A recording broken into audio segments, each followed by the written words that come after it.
தான் இந்த மாதிரியான ஒரு பொய், ஐ மீன் உண்மைக்கு புறம்பான ஒரு இதை வந்து சொல்லணும். கடந்த ஓரிரு மாதங்களாக இங்குள்ள முதலீட்டாளர்கள் வேறு மாநிலங்களுக்கு வெளியேறி செல்வதாக ஒரு வதந்தி திட்டமிட்டு பரப்பப்படுகிறது. பல்லாயிரம் கோடி முதலீடு செய்யும் எந்த ஒரு நிறுவனம் ஓரிரு வாரங்களில் அல்லது ஓரிரு மாதங்களில் திடீர் முடிவெடுத்து தங்கள் ஆலைகளை இடம் மாற்றிக்கொள்ள மாட்டார்கள் என்பது அடிப்படை அறிவுள்ள அனைவருக்கும் தெரியும்.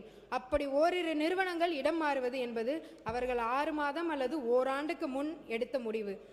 அதற்கு சான்றாக அப்போலோ டயர் ஆந்திர பிரதேசத்தில் உள்ள ஸ்ரீ சிட்டியில் ஏற்கனவே உள்ள தனது நிலத்தில் இந்த திட்டத்தை அமைக்கிறது.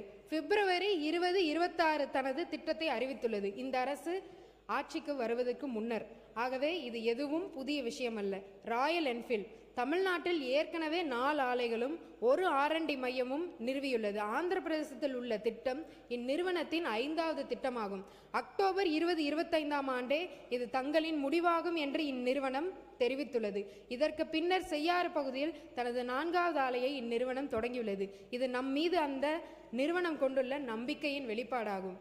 அதானி கிரீன் நிறுவனத்தின் 24,500 கோடி 4000 வேலைவாய்ப்புகள் கொண்ட பம்ப்டு ஹைட்ரோ திட்டம் தமிழ்நாட்டிலேயே தொடர்கிறது. இதனை நிறுவுவதற்கான பணிகள் தொடர்ந்து மேற்கொள்ளப்பட்டு வருகிறது.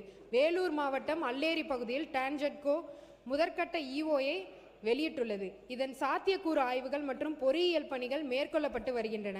இந்நிறுவனத்தின் 2ஆம் கட்டம் திருநெல்வேலியில் திட்டமிடப்பட்டுள்ளது. ரிலையன்ஸ் சோலார் அண்ட் பேட்டரி திட்டம் இதுவரையில் எந்த மாநிலத்துடனும் புரிந்துணர்வு ஒப்பந்தம் மேற்கொள்ளப்படவில்லை. நிறுவனத்திடமிருந்து கிடைத்த தகவல்களின்படி இதுவரை இறுதி முடிவு எதுவும் எடுக்கப்படவில்லை.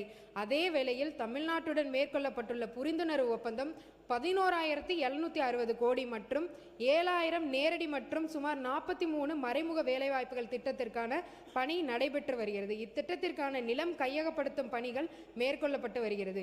கூகுள் தரவு மையம் தொடக்கம் முதலே இந்நிறுவனத்தின் தேர்வு ஆந்திர பிரதேசம் என்றுதான் இருந்து வந்துள்ளது. தமிழ்நாடு போட்டியே இல்லை. தமிழ்நாடு முதல் 100 நாட்களிலேயே 26,417 கோடி முதலீடுகள் அளவிற்கான உறுதி